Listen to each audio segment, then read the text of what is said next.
بسم الله. اللي في العلبة دوت اللي على الشمال كان شربات فايض. كنت عملت لقمة القاضي.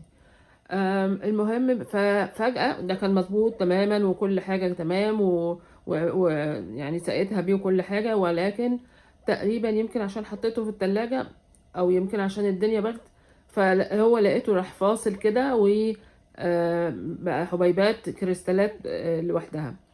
فانا فكرت وقلت اعمل بيه ايه؟ طب ما انا ممكن احطه على مثلا كنافة ولا حاجة تانية. طبعا لقيت ان ده هيبقى لخبطة وده ما فيش اي داعي للتعب، كله هيروح على الفاضي. فلقيت ان احسن طريقة ان انا استفيد بيه ان انا هعمل ليموناتة او آه تمر هندي او اي حاجة. انا ما بحطش عليهم سكر في الواقع يعني، بس ممكن معلقة هنا معلقة هناك وانتهي منه، لانه طبعا ما فيش داعي للخبطة. وربنا يهدينا جميعا.